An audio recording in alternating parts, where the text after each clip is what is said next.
பொய்யாகவும் ஞானஸ்நானம் எடுக்கலாம். இருதயத்தில் எந்தவித மாற்றம் அடையாமல் நான் ரட்சிக்கப்பட்டேன் என்று சொல்லலாம்.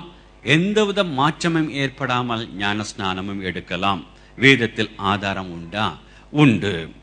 ஸ்தேவான் இரத்த சாட்சியாக மரித்த பின் சீசர்கள் சிதறி யூதேயாவிலும் சமாரியாவிலும் சுவிசேஷத்தை பிரசங்க ஆரம்பித்தார்கள். அப்பொழுது பிலிப்பு என்ற ஒரு சீஷன் அவன் சமாரியா சென்று சுவிசேஷத்தை அறிவிக்க ஆரம்பித்தான். அநேகர் ரட்சிக்கப்பட்டார்கள், ஞானஸ்நானம் பெற ஆரம்பித்தார்கள். அந்த கூட்டத்தில் சீமோன் என்ற ஒரு மாயவித்தக்காரன் இருந்தான். அவனும் பிலிப்பு சொன்ன காரியங்களை விசுவாசித்து ஞானஸ்நானம் எடுத்தான். வாசிங்கள் அப்போஸ்தலர் 8, 9, 12, 13. சீமோன் என்னும் பெயர் கொண்ட ஒரு மனுஷன் அந்த பட்டணத்திலே மாயவித்தைக்காரனா இருந்து தன்னை ஒரு பெரியவன் என்று சொல்லி சமாரியா நாட்டு ஜனங்களை பிரமிக்க பண்ணி கொண்டிருந்தான். தேவனுடைய ராஜ்யத்துக்கும் இயேசு கிறிஸ்துவினுடைய நாமத்துக்கும் ஏற்றவளை குறித்து பிலிப்பு பிரசங்கித்ததை அவர்கள் விசுவாசித்த போது புருஷரும் ஸ்திரீகளும் ஞானஸ்நானம் பெற்றார்கள். அப்பொழுது சீமோனும் விசுவாசித்து ஞானஸ்நானம் பெற்று பிலிப்பை பற்றி கொண்டு அவனால் நடந்த அடையாளங்களையும் பெரிய அற்புதங்களையும் கண்டு பிரமித்தான். தொடர்ந்து நாம் அந்த அதிகாரத்தை வாசிக்கும் பொழுது அங்கு பேதுரும் யோவானும் கடந்து வந்து ஊழியத்தை ஆரம்பிக்கிறார்கள். அவ்வாறு ஊழியம் செய்து கொண்டிருக்கும் பொழுது பேதுரும் யோவானும் அவர்கள் ஞானஸ்நானம் மட்டும் பெற்றிருக்கிறார் என்று அறிந்து ஜெபித்து அவர்களை கை வைத்த பொழுது அவர்கள் எல்லாம் பரிசுத்த ஆவி பெற்று அந்நிய பாஷை பேசுகிறார்கள். இதனை கண்ட சீமோன் பணத்தை கொண்டு வந்து பேதுருவிடம் கொடுத்து இந்த வரத்தை எனக்கும் நீங்கள் கொடுக்க வேண்டும் என்று கேட்கிறார். அப்பொழுது அவனை கடிந்து கொண்டு ஒரு வார்த்தையை சொல்லுகிறார் பேதுரு. 22ஆம் வசனம். ஆகையால் நீ உன் துர்க்குணத்தை விட்டு மனம் திரும்பி தேவனை நோக்கி வேண்டிக்கொள், ஒருவேளை உன் இருதயத்தின் எண்ணம் உனக்கு மன்னிக்கப்படலாம். வசனம் 23. நீ கசப்பான பிச்சிலும் பாவக்கட்டிலும் அகப்பட்டிருக்கிறதாக காண்கிறேன் என்றான். கசப்பு உண்டு, பாவக்கட்டு உண்டு, மனம் திரும்பல் இல்லை. ஆனாலும் மனம் திரும்பல் போல் ஞானஸ்நானம் எடுத்தவர்கள் உண்டு. இந்த சீமோனை போல இந்த சபையிலே அநேக இருதயத்தில் எந்த மாற்றமும் ஏற்படாமல் ரட்சிக்கப்பட்டேன் என்று கூறி ஞானஸ்நானம் எடுத்திருக்கலாம், எடுக்கவும் செய்வார்கள் என்று வேதம் நமக்கு சொல்கிறது. இவைகளை முடிவு பரியந்தம் இவர்களை காப்பேன், நிலைநிறுத்துவேன் என்று கிறிஸ்து வாக்கு சொல்லவில்லை. மாறாக உண்மையாக தங்களுடைய பாவத்தினால் மனஸ்தாபப்பட்டு மனம் திரும்பின ஒவ்வொருத்தான் கடைசி வரைக்கும் காத்துக் கொள்வேன், அவனை ஒருவரும் என்ற கரத்தில் இருந்து பறித்துக் கொள்ள முடியாது என்று வாக்கு கொடுக்கிறார். சரி, இப்படி உண்மையாக ரட்சிக்கப்பட்டவர்கள் பெரிய பாவத்துக்குள்ளாக முடியுமா? ஆக முடியும். அதுதான் நம்முடைய வேதம் சொல்கிறது. ஒரு விசுவாசி தன்னுடைய ஆவிக்குரிய ஜீவத்தில் விழித்திருக்காத பட்சத்திலே, ஆவிலே அனலாக இல்லாத பட்சத்திலே, இந்த உலகமோ சத்ருவாகிய சாத்தானோ அல்லது அவனுடைய சொந்த மாம்சமோ இமைப்பொழுதிலே அவனை பாவத்துக்குள்ளாக தள்ளிவிடும். அவன் உண்மையாக ரட்சிப்பட்டிருந்தால் அவனுக்குள்ளாக இருக்க பரிசுத்த ஆவியான துக்கப்பட்டவராக உடனே அவனை உணர்த்த ஆரம்பிப்பார். உடனே உணர்த்தும் பொழுது தாவீதை போல அல்லது பேதுருவை போல செவி கொடுத்து மனஸ்தாபப்பட்டு கண்ணீர் விட்டு தேவனிடம் இரக்கத்திற்காக கெஞ்சும் பொழுது உடனே அவருடைய பாவங்களை மன்னித்து சேர்த்துக்கொள்ளும் தேவனாக இருக்கிறார். இவ்விதம் ஒரு விசுவாசி பாவம் செய்து தேவனால் உணர்த்தப்பட்ட பின்பும் உணர்வடையாத பட்சத்திலே சத்ருவானவன் தொடர்ந்து அவனை வஞ்சித்து மறைவான பாவங்களை தொடர்ந்து செய்ய வைத்து பின்பு அவனை துணிகரமான பாவத்துக்குள்ளாக வழிநடத்தி விடுவான். இவ்வாறு சென்றவர்களுடைய நிலைமை குறித்து வேதம் எச்சரிக்கும், மிகவும் பயங்கரமாக எச்சரிக்கும் 2 வசனங்களை வாசிக்க இருக்கிறோம். 2 பேதுரு 2, 20 முதல் 22, எபிரேயர் 10, 29. கர்த்தரும் இரட்சகருமாயிருக்கிற இயேசு கிறிஸ்துவை அறிகிற அறிவினாலே உலகத்தின் அசுத்தங்களுக்கு தப்பினவர்கள் மறுபடியும் அவைகளில் சிக்கிக்கொண்டு ஜெயிக்கப்பட்டால் அவருடைய முன்னிலைமையிலும் கேடுள்ளதாயிருக்கும். அவர்கள் நீதியின் மார்க்கத்தை அறிந்த பின்பு தங்களுக்கு ஒப்புவிக்கப்பட்ட பரிசுத்த கற்பனையை விட்டு விலகுவதை பார்க்கிலும் அதை அறியாதிருந்தார்களானால் அவர்களுக்கு நலமாயிருக்கும். நாய் தான் கக்கினதை தின்னவும் கழுவப்பட்ட பன்றி சேற்றிலே புரளவும் திரும்பினது என்று சொல்லப்பட்ட மெய்யான பழமொழியின்படியே அவர்களுக்கு சம்பவித்தது. எபிரேயர் 10:29.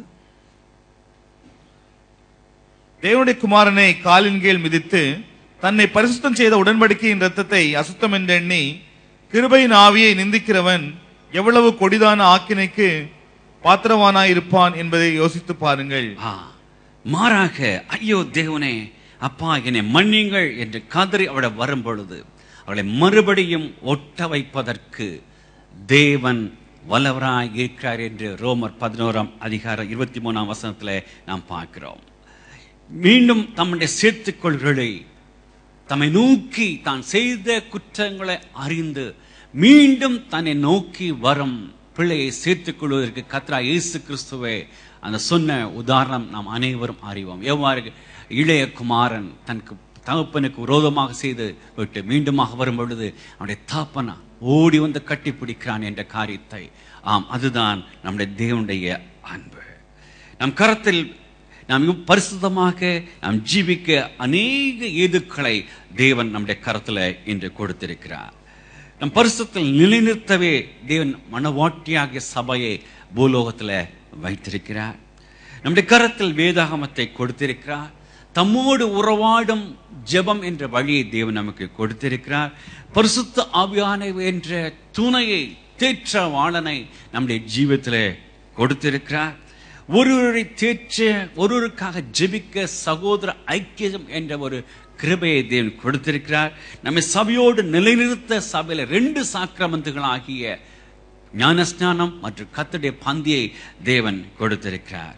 ஒரு உண்மையாய் ரட்சிக்கப்பட்ட ஒரு விசுவாசி சில வேளைகளிலே பாவத்துக்குள்ளாக பரிசுத்தத்தில் குறைபட்டிருந்தாலும் அவனை உணர்த்துவித்து, அவனை விடுவித்து, அவனை காத்து நிலைநிறுத்தி தம்மண்டை சேர்த்துக் கொள்கிறவர் தேவன். அவருடைய அன்பு எவ்வளவு பெரியது. பக்தன் பாடுகிறான், குறைவுற்றாலும் கூடவே இருக்கிறீர். குறைவுள்ளோ நானாலும் கூடவே இருக்கிறீரே, நிறைவாம் புல் தரைகளில் மெதுவாக நடத்துகிறீ. இறைவனாம் இயேசு எல்லாவற்றிலும் திருப்தியாக்குகிறீ,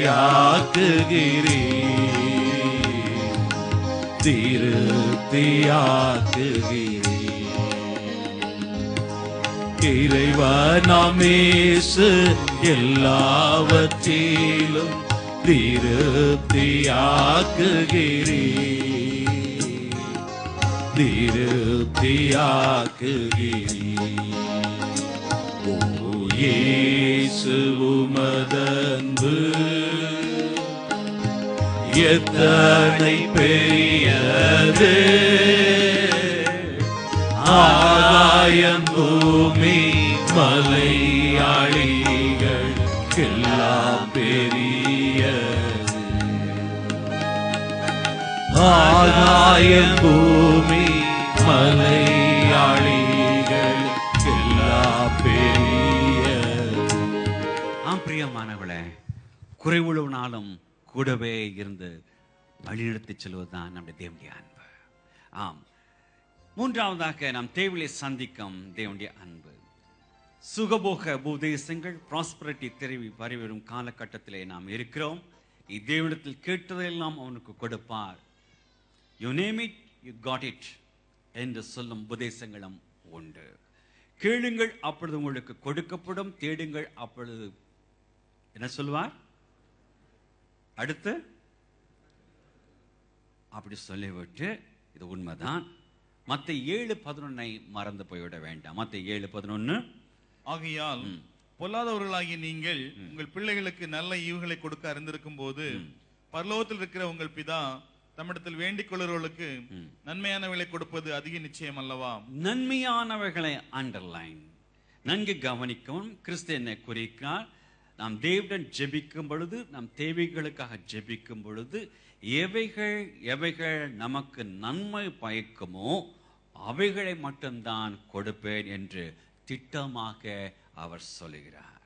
மட்டுமல்ல நாம் அடிக்கடி தியானிக்கும் வசனமாகிய பிலிப்பியர் 4:19